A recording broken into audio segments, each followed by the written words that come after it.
السلام عليكم ورحمة الله وبركاته. النهاردة ان شاء الله هنعمل مع بعض حاجة حلوة سهلة وسريعة، مش هتاخد مننا وقت. هنعمل صينية جلاش بالكاسترد، طعمها حلو جدا، مكوناتها بسيطة جدا جدا. الجلاش بيبقى واخد طبقة مقرمشة من بره والكاسترد طري من جوه. تابعوا معايا الفيديو. مكونات الجلاش معايا هنا، معايا لفة جلاش. مكونات الشربات معايا كوباية ونص سكر، معايا ظرف فانيليا، معايا ليمونة، معايا هنا كاسترد. اول حاجة هنبدأ بيها هنعمل الشربات. كوباية ونص سكر، عليها كوباية ونص مية، عليها عصرة ليمونة. بعد كده نرفعه على النار.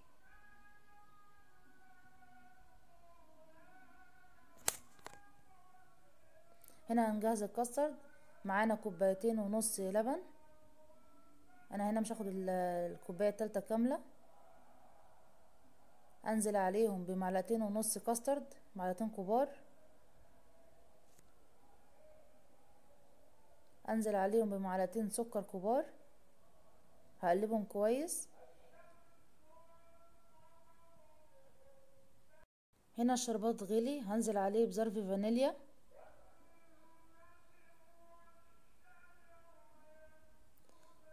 هبتدي اقلب واحده واحده هنا في الكاسترد لغايه ما يتقل، بيكون قوامه بيبقى عامل زي المهلبيه.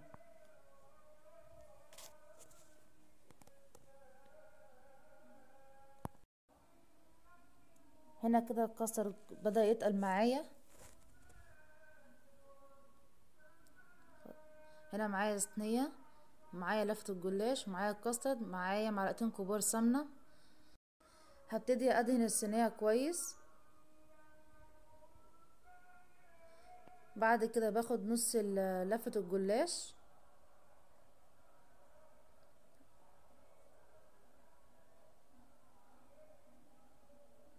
انا بعمل لها حرف للصينيه عشان خاطر لما اجي احط الكاسترد يكون كويس، يعني ما يقعش مني خالص الحشوه بتاعتي.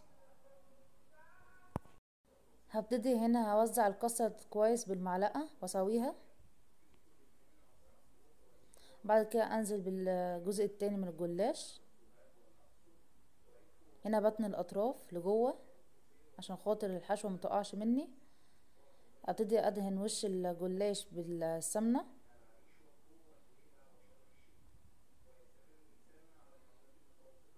عشان اعرف اقطعها بالسكينه كويس قبل ما تدخل الفرن.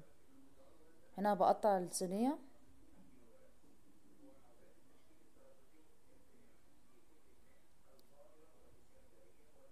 شوفوا شكلها حلو ازاي. اول ما تخرج من الفرن وهي سخنة نسقيها بالشربات البارد. الشربات بتاعنا احنا عملناه في اول الفيديو، بيكون الشربات مش تقيل ولا خفيف، بيكون وسط. انا هنا منزلتش بالشربات كلها علشان ما تكونش مسكرة قوي، تهدى شوية. وبعد كده قدموها بألف هنا. وبس كده فيديو النهاردة يكون خلص.